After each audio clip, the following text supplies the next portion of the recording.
Padre Sebastião, dentre tantos milagres que existem dentro da igreja sobre a Sagrada Eucaristia, o senhor poderia dizer para nós um pouquinho sobre o primeiro milagre, o milagre de Lanciano? Dentro da igreja nós encontramos aproximadamente 130 milagres de cunho eucarístico voltados para a Eucaristia. Mas um milagre muito conhecido é o milagre chamado de Lanciano, que ocorreu numa cidade da Itália chamada Lanciano, e no mosteiro, precisamente no mosteiro de São Legosiano, um mosteiro basiliano dos padres de São Basílio. Conta-se a história que por volta do ano 700, portanto no século VIII precisamente, nós temos um monge, um padre, que trazia dentro de si uma dúvida muito grande: se o pão e vinho consagrados durante a celebração eucarística seriam de fato corpo e sangue do Senhor. Atormentado por essa dúvida, um belo dia pela manhã, indo celebrar a Eucaristia, durante o momento do memorial da paixão do Senhor, as palavras pronunciadas na Santa Missa, ele vê diante de si a hóstia, o pão, se tornar carne, carne viva, e o sangue, ou vinho, se tornar sangue vivo. Ora, isso causou, obviamente, um assombro, um susto, mas, ao mesmo tempo, a compreensão ampliada daquilo que ele tanto buscava. Certamente, a fé nos ensina e nos diz claramente que o pão e o vinho consagrados são corpo e sangue do Senhor. Mas esse milagre evidencia de algum modo, ou de um modo muito bonito, aquilo que nós testemunhamos pela nossa fé, e que o próprio Tomás de Aquino já elencou: seja a fé por suplemento se o sentido nos faltar. Não significa que não usemos a razão. Assim nós temos ali as espécies tornadas carne viva, sangue vivo, identificado com o sangue tipo AB.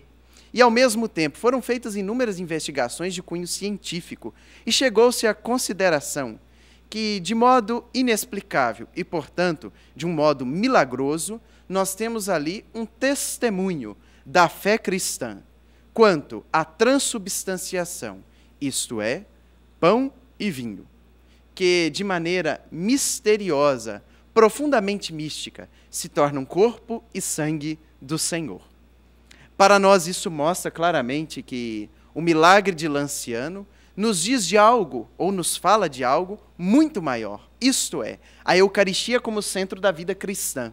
Nós não temos a Eucaristia apenas como um símbolo do Filho de Deus, como muitas vezes se ousa falar.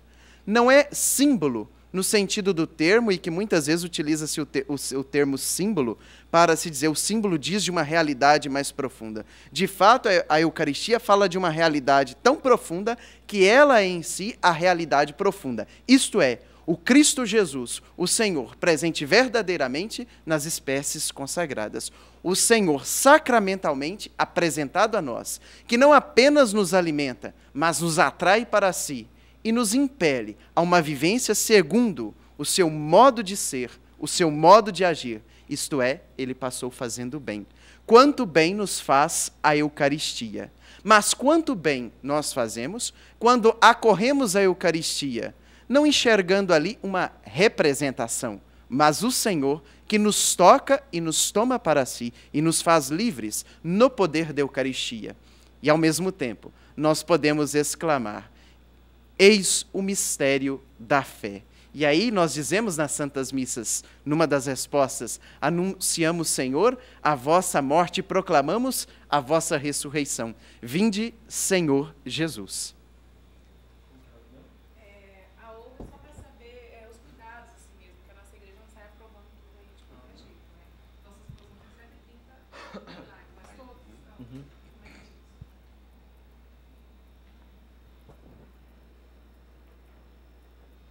Pode fazer, tá gravando.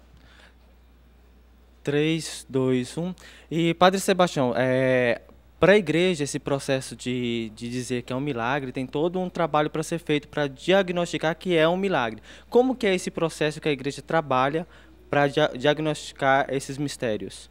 Então, nós verificamos até mesmo no milagre de Lanciano o processo que se deu para a verificação muito sincera, muito honesta, tanto quando estava sob a custódia dos padres basilianos, depois com os padres beneditinos, por fim com os padres capuchinhos. Isto é apresentado a pessoas especializadas, cientistas da área médica, e que puderam, não é uma questão de testar a fé, de colocar em dúvida, mas de verificar se, de fato, nós podemos dizer é um milagre, ou se não é um milagre, mas um acontecimento de outra ordem. Nós verificamos que isso se dá muito, por exemplo, com as aparições, quando se fala da aparição de Nossa Senhora. Então, a igreja, ela é mãe e mestra. Não é que a igreja não tenha fé, muito pelo contrário. Ela guarda, salvaguarda a fé cristã católica, que nós recebemos do Senhor, o ressuscitado. Por isso, quando nós falamos que os milagres, ou os supostos milagres, precisam ser averiguados, verificados, não é colocar em xeque, em dúvida, em descrédito, mas significa que a igreja não trabalha com a fé de maneira cega. A fé não é algo que nos segue, que nos turve, nos prive do uso da razão, mas pelo contrário, a Igreja Católica, ela é extremamente prudente. Alguns dizem até que ela é vagarosa, que ela é lenta. Eu não diria que ela seja vagarosa ou lenta, mas digo, ela é prudente. E porque mãe e mestra e salvaguarda o depósito da fé, precisa verificar com lucidez, à luz até mesmo das ciências modernas, quando algo pode ser dito como um milagre, como uma aparição, e se está concorde a fé que nós recebemos testemunhada dos apóstolos. Um milagre ou uma aparição precisa estar concomitantemente ligado diretamente à fé que nós não apenas estudamos, aprendemos, mas que nós recebemos do próprio Senhor. Então significa que a nossa igreja não brinca com a sua fé, mas a nossa igreja também não brinca com a razão, mas trabalhando com a razão e com a fé, de modo discernido, criterioso, a partir de especialistas, tanto da área teológica, mas como as outras áreas das ciências humanas, a igreja apresenta para o mundo uma realidade permeada pela racionalidade, pela boa compreensão, pela lógica, pelos critérios, sabendo que a inteligência divina, o pensamento de Deus, ultrapasse muito os critérios humanos. Então, não deixando de lado os critérios humanos, não deixando de lado os critérios divinos, mas colocando lado a lado ambos, nós podemos ter algo que a igreja poderá então apresentar. Isto aqui é um milagre de fato. Podemos acreditar.